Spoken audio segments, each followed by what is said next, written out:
ከረጅም ጊዜ በፊት በአንድ ፔራ በሚባል ከተማ የምትኖር ሊዮራ የምትባል አስተዋይና ደግ ንግስት ነበረች። የከተማው ሕዝብ ሁሉ በጣም ይወዳት ነበር። ምክንያቱም ሊዮራ የከተማውን ሕዝብ ችግር በሚገባ ስለምትሰማና ለሁሉም ሰው ችግር ትክክለኛ መፍትሄ ስለምትሰጥ ነው። ታዲያ ሊዮራ ሁሌም አንገቷ ላይ የምታስረው አንድ አስገራሚ ሐብል አለ። ብርሃናማው ሐብል ይሉታል። ይሄ ሐብል ከውበቱ በተጨማሪ አንድ የሚያስገርም ነገር ነበረው። ሁሌም እውነትና ደግነት ባለበት ቦታ ሰማያዊ ብርሃኑን ያወጣል። ይሄም ለንግስት ሊዮራ ህዝቡን በእውነትና በፍትህ እንድትመራ ይረዳታል። አንድ ሰው እውነትን ሲያወራ ብርሃናማው ሐብል ደማቅ ሰማያዊ ብርሃን ያወጣል። በተቃራኒው ደግሞ ውሸትን ሲያወሩ ብርሃኑ ይጠፋል።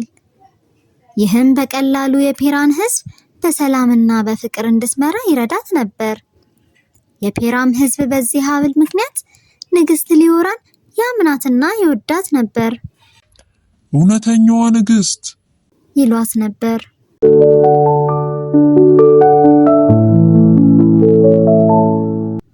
ሊዮራ ንግስት ከመሆኗ በፊት በጣም የምትወዳት ቤሪ የምትባል የቅርብ ጓደኛ ነበረቻት። ሊዮራና ቤሪ በጣም በሚያማምሩና የተለያየ ቀለም ባላቸው አበቦች ባጌጡ ቤተ መንግስት ውስጥ እየተጫወቱና አንድ ላይ ያጠኑ ይኖሩ ነበር። ማታ ማታ ደግሞ እጅግ የሚያማምር ብርሃን ያላቸውን ኮከቦች እያዩ ስለወደፊቱ ያወሩ ነበር።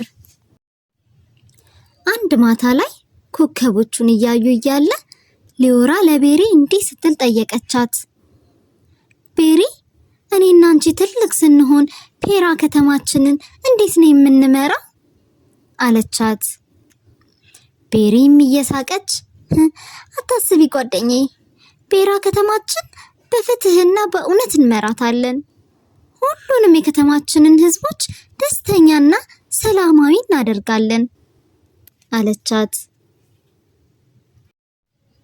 ያ የልጅነት ጊዜ አልፎ ሁለቱ ጓደኛሞች ትላልቅ ሰዎች ሲሆኑ ሊዮራ የፔራን ከተማ ህዝብ እንድትመራ ተመረጠች። ንግስት ሊዮራ ተባለች።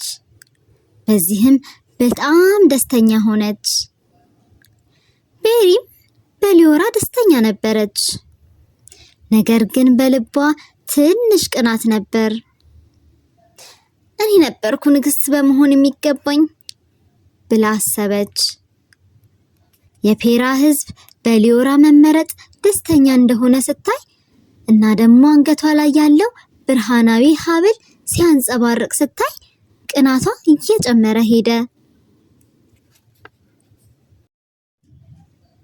አንድ ሌሊት ላይ ቤሪ በልቧ ህዝቡ ሁሉ የሐብሉን ብርሃን አይቷል፣ እኔን ግን ማንም አላስታወሰኝም ብላ አሰበች።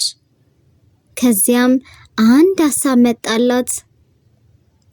ሐብሉን በወስደው እኮ እኔም እንደ ሊዮራ ንግስት መሆንና መምራት እችላለሁ ብላ አሰበች። ከዚያም ወደ ሊዮራ መኝታ ክፍል በመሄድ ሊዮራ በተኛችበት ብርሃናማውን ሐብል ወሰደችው። በቀጣዩ ቀን ጠዋት ሊዮራ ከእንቅልፏ ስትነሳ ሐብሉን ስታጣው በድንጋጤ ወይኔ ሐብሌ ብላ ጮኸች። ጠባቂዎቹንም እንዲፈልጉት ላከቻቸው። ቤሪም በበኩሏ ሐብሉን በመያዟ ኩራት እየተሰማት በፔራ ህዝብ ፊት እንዲህ ብላ ማውራት ጀመረች። ንግስት ሊዮራ እናንተን የምትመራበት ብርሃናዊ ሐብል ጠፍቷል። ስለዚህ ከዚህ በኋላ እናንተን በአግባቡ ልትመራ አትችልም ብላ አወራች። ከዚያም ህዝቡ ይህንን ሲሰማ በድንጋጤ እርስ በርሳቸው ማውራት ጀመሩ። ሐብሉ ከሌለማ እኛም በእውነትና በፍቅር መምራት አትችልም እያሉ ማንሾካሾክ ጀመሩ። የዚያን ሌሊት ንግስት ሊዮራ በጥልቅ ሐዘን ውስጥ ሆና በቤተ መንግስቱ በላይ ባለው አንድ ህንፃ ላይ ሄደች። በዚያ ህንፃ ውስጥ ቤሪ ሐብሉን ይዛ አገኘቻት። ነገር ግን ያ ብርሃናማው ሐብል ብርሃኑ ጠፍቶ ጨለማ ሆኗል። ቤሪም በድንጋጤ ሀብሉን ይዛ እንዴ ለምንድን ነው ብርሃኑና ውበቱ የጠፋው ብላ በንዴት ታየዋለች። ንግስት ሊዮራም ወደ ቤሪ ጠጋ እያለች አንድ ነገር ነገረቻት። ይኸውልሽ ጓደኛዬ፣ ይሄ ሀብል አንድ አስማታዊ ባህሪ ያለው፣ ሁሌም ውሸትና ክፋት ባለበት ቦታ ላይ ይጨልማል፣ ብርሃኑን ማብራት አይችልም አለቻት። ይሄን ስትላት ቤሪ በድንጋጤ ወደ ንግስት ሊዮራ ማየት ጀመረች። ወዲያው ሀብሉን ለንግስቷ መለሰችው። ንግስት ሊዮራም ሀብሏን አንገቷ ላይ ስታደርገው በድጋሚ አስደናቂ ሰማያዊ ብርሃን መውጣት ጀመረ። ብርሃኑም በጣም ኃያል በመሆኑ ያሉበት ህንፃ ሁሉ ማብራት ጀመረ። ይህን ስታይ ቤሪ በጸጸት በጉልበቷ ወደቀች። ይቅርታ ጓደኛዬ፣ በቅናት ተነሳስቼ ንግስት ለመሆን በመፈለጌ ነው ሀብልሽን የሰረኩት ብላ ማልቀስ ጀመረች። ንግስት ሊዮራም ወደ ጓደኛዋ ጠጋ ብላ አይዞሽ ጓደኛዬ፣ ይቅር ብዬሻለሁ። አየሽ፣ ይሄ ሀብል በልብሽ ውስጥ ያለውን ክፋት ነው የሚለየው። ሁሌም በልብሽ ውስጥ ፍቅርና እውነት ካለ ሀብሉ አስደናቂ ብርሃን ያወጣል አለቻት።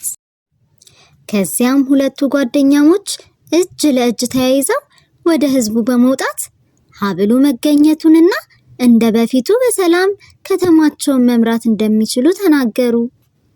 ህዝቡም ይሄን ሲያይ በደስታና በፍቅር መኖሩን ቀጠለ።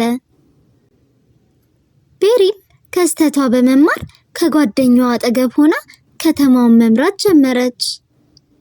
ትላልቅ ሰዎችን በማገዝና ህፃናትን በማስተማር በሰላም መኖር ጀመረች። ንግስት ሊዮራም ብርሃናማውን ሀብል በሚያምርና ሊሰረቅ በማይችል ሳጥን ውስጥ አስቀመጠችው።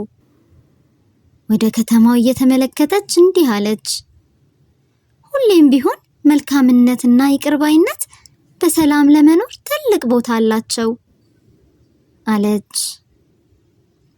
ሁለቱ ጓደኛሞች በፍቅርና በመተሳሰብ ከተማቸውን መምራት ቀጠሉ።